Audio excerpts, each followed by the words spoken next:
is Davros. On this top of the food chain, scientific channel, we investigate many different anomalies and various tenuous phenomena that the powers that be, like NASA and the global Illuminati conspiracy, conspire to hide from us. Hello and welcome to this trash world of Cyrax, and Flirax.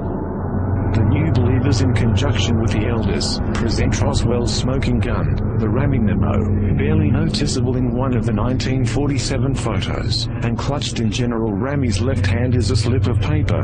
Probably unwittingly, Ramey had the text side facing towards the camera. When blown up and analyzed, it tells a remarkably different story of events from the one Ramey or contemporary Air Force counterintelligence wants you to believe. The telegram held in General Ramey's hand provides smoking gun proof of a disk crash, and the recovery of the victims of the wreck. The message turns out to be a telegram from General Ramey to the Pentagon and General Vandenberg, the acting ARF Chief of Staff at the time. Ramey is providing Vandenberg an update on the very fluid situation in the field at Roswell.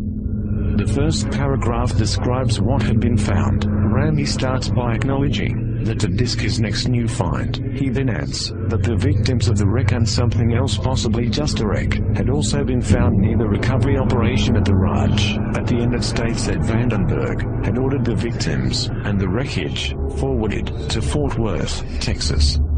In the second paragraph, Ramey describes how the situation was being handled. Ramey first states that something in the disk, probably the bodies of the forwarded victims, would be flown by B-29 Special Transport, most likely the head flight surgeon at Fort Worth, Wright Field, Ohio, home of the Aeronautical Labs, was to assess the Roswell crash object.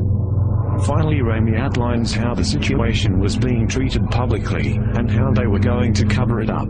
First he assures Vandenberg that the earlier highly inflammatory Roswell-based press release was the work of an Army counterintelligence team, but that the next sent-out press release would be of weather balloons. Ramey finishes with a statement that the weather balloon story might be better accepted if they also added weather balloon radar target demonstrations. This apparently was the impetus for the national debunking campaign using the devices that followed over the next few days. There is no question that Ramey's message, even when greatly enlarged and then enhanced by computer, is a very difficult read because of fuzziness, film grain noise, uneven development, photo defects, paper folds and tilt, shadows, and text obscured at the left margin by Ramey's thumb. This will inevitably prompt comments from die-hard skeptics that the full take on the Ramey message is strictly one's own interpretation. However, there are various keywords and phrases that can be readily seen by anyone, even in lower resolution scans of the message. First analyzed in 1999 by a number of people, these keywords and phrases unambiguously prove that there is no truth whatsoever to the various Air Force explanations, be they the original 1947 weather balloon story, or the Air Force's updated model balloon and crash dummies.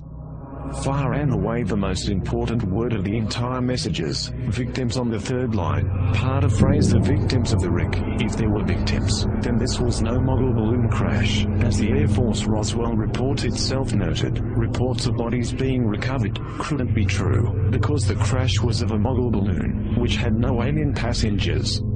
Of course, Ramey's mention of victims in 1947 also disproves the already preposterous crash dummies theory. The only way these 1950s crash dummies could be victims is if they also time warp back to 1947.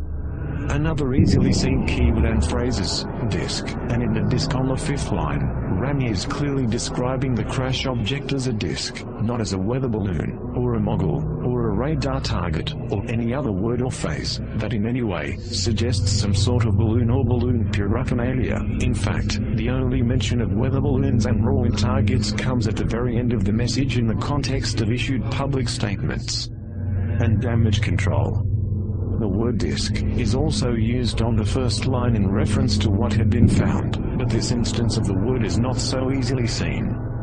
Furthermore, the message refers to the subsequent shipment of something in the disk. Neither balloons nor the two-dimensional flimsy radar kites had anything inside that could be shipped. If Ramey had been referring to some piece of balloon payload equipment, then the phrase should have begun with attached to or suspended from, or with, in speaking of the victims of the wreck, using the word disk for the crash object. And shipping something in the disk, Ramey is clearly referring to something other than a balloon crash. The simplest interpretation is to take the words literally. There is no reason for Ramey to be describing events abstractly in a secret communication to his superiors. This was the crash of the so-called flying disc craft with a dead crew, found on the inside, as corroborated by the testimony of military and civilian witnesses. Ramey is quite explicit about the existence of bodies and the crash object being a disk. The only thing not made explicit in the message is the exact nature of the bodies or disk. Ramey probably does not refer to the bodies as non-human, alien, or some similar term, nor does he use terms like spaceship to describe the